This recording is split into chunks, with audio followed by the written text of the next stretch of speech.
everyone, I'm Mishka and welcome back to my channel. So in today's episode of Our Life Beginnings and Always, we are going to be continuing with Baxter's DLC, and we are on the last step 3 moment for his DLC, and I'm not ready.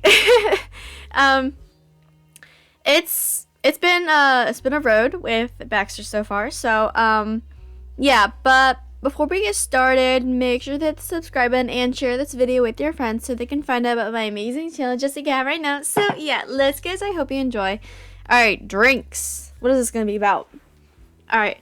It was late enough in the day that you were surprised to hear a knock on the door. Seeing who was waiting on the other side only doubled the surprise.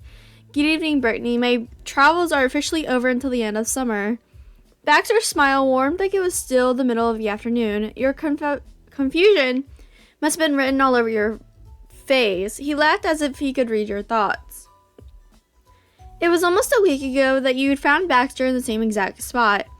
He spun a tale about how he had put in place some plans to visit old acquaintances in Northern California after his parents had told him that they were sending him to Sunset Bird. Baxter assumed being in the same state meant he was reasonably close for a visit. But he learned the hard way how daunting it would be to drive himself to the opposite end of California. Before he left, Baxter ended that conversation with a promise. On his return, he would tell you of the arrival in person, and there he was, true to his word. Nice to see you. It is lovely to see you again. I feel I've been away for an age. That arrangement had seemed like a stroke of brilliance, adding more adventure to my stay in the state and assuring myself I'd see friendly faces at least once in the season. Yet, truthfully, I wouldn't have promised such a lengthy trip away from town if I had known who my neighbor was going to be. As pleasant as they were, it simply doesn't compare to what I have here. Aww. I missed you. Stunned, Baxter stopped talking. You'd beat him to the punch, but his surprise quickly morphed into pure delight. I missed you as well. Before anything else, you let Baxter actually come in. He cordially joined you in the family living room. With the greetings and pleasantries all done and an invitation to talk extended, he got right to the point, as you would have expected from him. I'm not being too forward. Now, I hope I'm not being too forward, but I would like to spend more time with you. In fact, I was wondering if I might take you on a date. I spoke so boldly about the desire before, and it's long overdue. Or I suppose that mountain getaway was a type of couples activity, but it's still not quite the archetypal date. I'd like to have that. If that's what you also want, of course. Yeah, I've been waiting for this. Crossing your arms, you made it obvious that he didn't even need to ask. Any trace of caution in his expression vanished and a wide, confident grin took its place. I'm thrilled to hear that. And obviously this tentative date would be based on your own schedule. It'd be ghastly if I expected you to drop everything simply because I've only now made myself available. Whenever works best for you, I will accommodate accordingly. It is late today, so I don't expect that, but I am entirely free tomorrow. Sighing, your shoulders slumped and then your head hung forward. Baxter lightly scratched the side of his neck. Sorry, but I'm spending tomorrow afternoon at a family thing. I probably won't be back home until pretty late. But we could do something in the morning, as long as you don't mind it being kind of short. You placed the suggestion hopefully. It seemed like it'd be a good compromise, but it was hard to tell what Baxter thought. He stood there silently. The look on his face changed. It was strange. There was a problem, certainly, but if he was free and so were you, what could be that much of a roadblock? We can hang out some other day if that's not what you had in mind. His expression shifted again, not for the better. Whatever caught him off guard in the first place was nothing in comparison. Baxter was getting even more perturbed. And just as quickly, Baxter snapped out of it. He released a steady breath and regained much of his usual relaxed composure with his next inhale. Forgive me for being distracted. Your idea is perfectly manageable, more than in fact. I'd prefer it if we didn't put things off to another day. How about we go to a cafe and get coffee or tea, whatever drink you prefer. I've seen some very nice ones when I've been out exploring the area, but I haven't patronized any of them yet. That sounds good. Let's do it. Excellent. Tomorrow morning it is then. It was always going to be a busy day, but at least now tomorrow had an added dash of excitement. The anticipation was mutual, and Baxter's tone sweetened. You got all the details squared away. Baxter volunteered to play driver for the short trip, and you planned to drop by his house in the morning once you'd gotten ready. When that was settled, there was nothing left to do other than to say your goodbyes for the night. Baxter politely dipped his head. Bye, have a good night. Bye for today. You as well. See you soon, Brittany. As he turned to go, you both found little ways to stretch the seconds, lingering for as long as you could. Then he was gone. The rest of the night passed pleasantly. Your thoughts wandered along all the fun paths tomorrow could unfold in. The next morning, you were up and out the door like a whirlwind. Your eyes were set on your goal as you went up the hill and across the street to Baxter's condo. Knocking on the door, you tried to guess the cafe Baxter had in mind. He'd mentioned before there were a few that caught his eye, but you weren't sure what that meant exactly. Your growing curiosity wouldn't have to wait much longer. Or maybe it would. As you stood in front of Baxter's shut condo, you gradually realized it was taking quite a while for him to answer the door, much more than was normal. Blinking, your head swiveled as you double-checked for your insanity that you had the right house. You did, but Baxter was still nowhere to be seen. You rang the doorbell next. Another couple minutes passed, and finally you began to hear a faint clattering inside the house. Oh. The door pulled open a crack. It was barely enough to see Baxter on the other side, wearing a half-lidded daze and not his usual outfit, that was for sure. Baxter, everything alright? He yawned loudly and then sluggishly followed your line of sight to look down at himself. He frowned the second and it clicked that he wasn't dressed for the event. You guessed those were his pajamas. I deeply apologize, Brittany. I will need an additional moment before we can leave. I'm running late, it seems. Oh, you're good. And he shut the door. You were left there on his doorstep entirely at a loss. His bizarre behavior was unexplainable, at least for the second it took for your brain to completely process what had happened. It dawned on you that this was the first time you'd actually seen Baxter before noon, and how that might not be a random coincidence. He wasn't a morning person. Oh, okay. Suddenly, the door flung all the way open, nearly knocking you backwards. Baxter was back, and this time you got a full view. Baxter was indeed wearing only his pajamas, black and white PJs, of course. Excuse me, that was rather impolite. You couldn't tell by his tone of voice which incident he was even referring to. Shutting the door in your face, or the way this situation was dragging on forever is hard to know. But Baxter moved aside enough that you could pass by. Why don't you come in? Baxter's exhaustion was worrisome, but you shuffled inside anyway. It probably upset him more to leave. You walked through the entryway and into the living room. He closed the door and followed behind. Baxter pinched the bridge of his nose between his thumb and his forefinger as his feet dragged.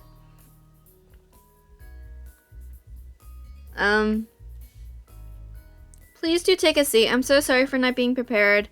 I set an alarm for an hour ago and I know I heard it go off. Somehow, in a matter of moments, the hour disappeared and now you're here, and I have little doubt about your punctuality. He moved the hand up to rub his forehead with his palm as if to catch the memories lost inside. You didn't rush him, instead settling yourself in a chair. I don't know how this could have happened. Baxter's words became too mumbled and faint to understand. That brought your gaze back to him directly. And you got an eyeful of his exposed stomach. Baxter was in the process of taking his shirt off over his head, but in his groggy state, the material had gotten caught in his ears. You snickered quietly. This was the absolute last thing you prepared for this morning, but you couldn't hold it against Baxter. He was so tired and it was funny. Averting your eyes, you tried to find something else to focus on, but it was hard when you also couldn't stop the giggles from coming out. Baxter tugged the collar of his shirt down. What's so amusing over there? Looking at him again only produced more laughter from you. It was a natural response. He followed your line of sight to his wrinkled clothes. Oh, it's me. That's not correct. I'm sorry. I'm used to living with dormmates. They don't care about that sort of behavior. I've lost my manners. I'll go change properly in my room. There's no harm done. I really don't mind. No. He waved his hand, dismissing your notion completely. He sighed deeply, still seeming absent-minded.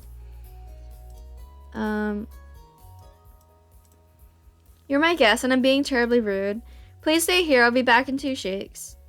And with that, the situation was out of your hands. You watched him fumble his way through the room. Baxter made it upstairs, and the slam of a door sent the house rattling. The following dead silence only lasted a split second. Sorry. His voice rang out from what you assumed was his bedroom. His next words were even clearer. He must have opened the door again to speak. I didn't mean to do that at all. That's okay. I think I pulled the door too hard. No problem, that happens. I swear the noise was completely unintentional. He didn't add anything else after that. You remained where he left you in a rapidly growing state of disbelief. To put it nicely, Baxter was a total mess, and somehow the universe deemed you worthy of having a front row seat. The whole thing was hilarious. Running your fingers down your face, you fought against the urge to keep laughing. A few giggles still slipped out. Poor sleepy Baxter. It was a good time for it, at least. After a few minutes, the clumsy bumping around upstairs faded. A part of you considered the chances of whether or not he had fallen asleep somewhere, but the sound of careful footsteps soon banished that thought. Baxter returned downstairs and properly dressed as well. He drifted his fingers along the buttons of his shirt, double-checking that everything was in order. Here I am, good morning. You were pleasantly surprised to see him already. Hopefully he was actually doing as well as he was trying to. Hey, good morning. I can't emphasize this enough. Thank you so much for your patience. I apologize for that unnecessary bump in our plans. Baxter graciously moved beyond his earlier antics. If you hadn't witnessed it firsthand, you probably wouldn't have believed it even happened. Though as you observed him more, you noticed the signs. He hadn't erased all evidence of a few minutes ago yet if he knew to look for it. His usually pristine and deliberately put together outfit was pulled and tucked in the wrong places. There were even wrinkles. Oh. Baxter turned his head in an attempt to suppress the yawn, and there was a dull edge to his entire demeanor. He hadn't quite reached his usual razor-sharp wit yet. It was alright. You still quite enjoyed the soft, easygoing state of Baxter. So you're not a morning person. You'd be correct. He let his gaze fall away somewhere to the side, frowning. I'm the furthest thing from being a morning person these days. Good to know, night owl. And then his smile slipped, and you could see Baxter's guilt surfacing. I should admit directly that mornings are, as you might have surmised, a challenge. It wasn't always this way.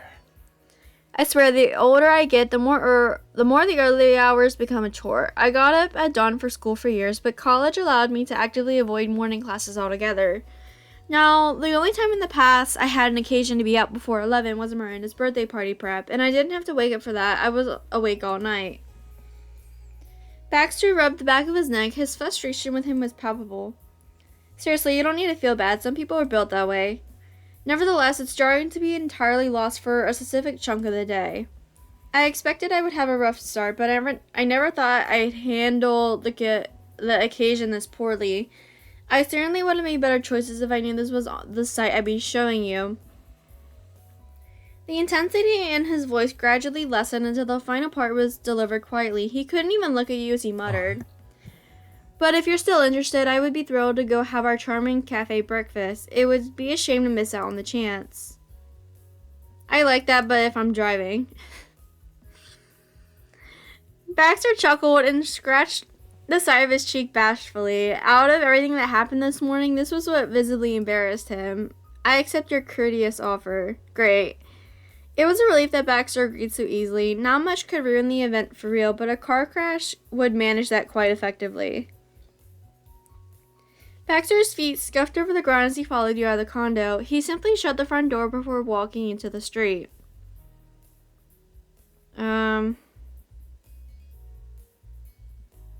Did you forget to lock the door? You couldn't believe he was about to leave the neighborhood like that. Well, with normal Baxter, you couldn't believe it. It made perfect sense with morning Baxter. Baxter paused and his face scrunched up in confusion. You pointed at the condo. He followed the motion, peering over his shoulder. Ah, good catch, thank you.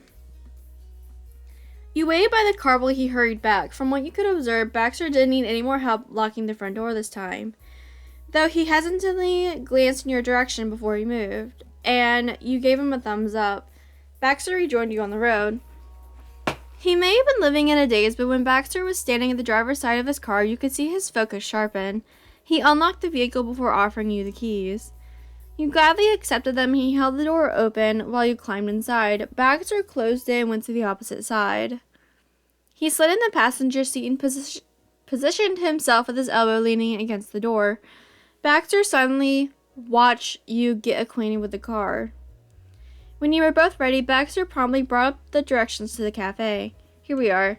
Sighing contentedly, you leaned in your seat and soaked in the morning sun coming in through the window. You were optimistic that the date was going to be great. The drive wasn't long at all and no issues came along. It was smooth sailing.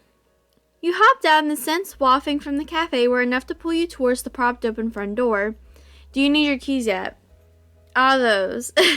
You held his key ring out and his puzzled gaze eventually found them. He let out a tiny laugh and pocketed his keys. I may need them one day. Thanks for driving. No problem. Once you were inside, the intermingled smells became easier to decipher. Chocolate, cinnamon, bacon and eggs, and most especially coffee. There was something about that particular brew of coffee that immediately reminded you of your parents. The two of them loved to have long, easy mornings in the kitchen with mugs of coffee between them on the counter.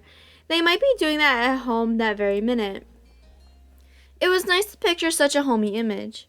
Baxter led you towards the showcases. There were even added baskets of bread and other treats there. Every inch of space was fully stocked with options. Clearly, coming early had its advantages. Whether you ate anything or not, this sight was delightful. There was a charm to how they presented the fresh pastries. That was the word he used when pitching the place, charming. Baxter was right on the money there. It was a pleasant little cafe with a comfortably quiet atmosphere. It was a bit more formal than a typical coffee joint. You couldn't sit anywhere or order at the front. A member of the wait staff needed to sit and serve you. You found that detail to be a Baxter thing. It was absolutely him to choose a sit-down restaurant even for a casual breakfast. A server came over and gestured you to follow her through the room. She brought you to a shiny two-seater table and passed out the menus. Welcome, I'll bring some water, but if there's anything else you'd like to drink, I can put in the order now, or you can take some time to think about it. You'd be a lifesaver if you brought me black coffee, please. Just water for me. Gotcha, I'll get that right out. Just relax and browse the menu, and you're welcome to take a peek at the front and see what baked goods we have prepared today. She clicked her pen closed and then left you two alone. Baxter sunk into his seat, slinging one hand over the back. His eyelids fell heavily closed, but his smile remained serenely in place. Please order to your heart's content, whatever you fancy, but don't be alarmed that I don't have much of an appetite in comparison. Coffee is all I need this morning, Pff, obviously. Of course, you'd only want a black coffee. Baxter perked up at your joke. He leaned forward slightly and the corner of his mouth pulled up. You were an absolute delight. You weren't entirely sure if you were going to order anything yet. It was a deliberation you had with yourself while Baxter took a break. Luckily for you, the cafe's layout was open enough so that you could observe the glass cases at the front from the comfort of your seat. You passed the time comparing what was printed on the menu to the real-life displays. Soon enough, the waitress was on her way to your table. She passed out the two waters and then placed a white cup filled with richly colored coffee in front of Baxter. Perfect. No problem. And have you thought about a drink? Yes, I'd like, let's do an iced coffee. Alright, coming up. Are either of you ready to order? I'm taken care of. Thank you. I'd like some food. Between the menu's descriptions and the scents flowing by from the other tables, you couldn't resist. You were ready for breakfast. The waitress smiled attentively and raised her pen. I'm all ears. I'd like a sandwich. Ooh. Wait, do a bowl of oatmeal. Great choice. That sounds really yummy. I'll get these menus out of your way then, and I'll be back soon with your order. She scooped up the menus and walked away, dropping them off at the front stand before disappearing into the kitchen. Baxter shifted his attention to you. Lovely. That sounds like a lovely breakfast.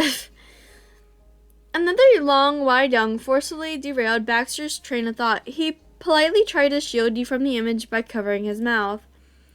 Once he'd wrinkled himself back into control, Baxter flashed you a grin, though it quickly lost its playful oomph as his eyes remained extra-lidded. He had something in mind, but he also seemed fairly content to simply gaze at you languidly.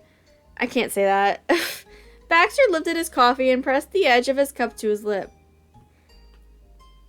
He took a slow sip before putting it down. Baxter propped an arm against the table so he could hold his chin up.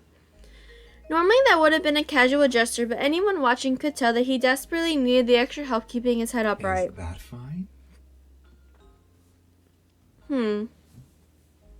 Before food arrives and steals all your attention away, would it be fine to ask a question? Oh sure, ask away. What exactly is the event you have on the horizon? It's nothing crazy. I'm gonna see my aunt and uncle. I'm looking forward to seeing them, but I'm already missing Lee. Who's Lee? My cousin, their daughter. We're about the same age and our friends, but she won't be there this time. She's busy. His response was cut off by another yawn, and one that morphed into a wince. Baxter tried to smooth things with a sweet smile. I'm sorry. I promise that was not me being bored. He blinked, and it was hilariously obvious that his eyelids didn't easily stick. You bit down on the inside of your cheek and tried not to laugh. It's alright, you're tired. Exactly, please continue. Yeah. Out of my aunt and uncle, it's my uncle who I'm directly related to. He's my mom's younger brother. We all get along. That's the part of my extended family we're closest with. Well, in terms of location.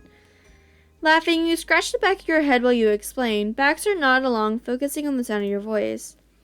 His smile softened as you grew more animated speaking about your family. It's not that I don't also have a good relationship with everyone on my mom's side, but they mainly live in Hawaii, so it's a lot harder to go see them in person. Oh, that's cool. Your mom's from Hawaii? My grandparents used to be in California when me and Liz were little so they could help out. But that was temporary, and yeah, it's nice having family that we can see more often. Your voice trailed off with fond thoughts about your family, and then your eyes snapped wide open. All Baxter did was ask about your plans for the day, and somehow you ended up rambling about so much more. Oh no, I kind of went on a whole thing there. Nonsense. I enjoyed listening to everything you shared. Thank you. Thank you for telling me about your family. It was lovely to hear about them. Okay, you're welcome. The waitress returned with your order. She placed it carefully on the table. Enjoy. Thank you. You didn't waste a single second and gave it a taste. It was good. Since you had basically covered everything about what you were doing later, you didn't need to juggle thinking, talking, and eating, just as Baxter intended. It was nice to preoccupy yourself with this treat. Baxter, meanwhile, only had his cough lean. He was acutely aware of that difference. Baxter pinched the inside of his lip between his teeth while he tried to search through his foggy thoughts for something to say. He wanted to be good company, but he wasn't sure how to accomplish that. I know. How about I tell you what happened while I was on my trip? That'd be cool. Let's hear it. In that case... In that case, then... I'm just gonna run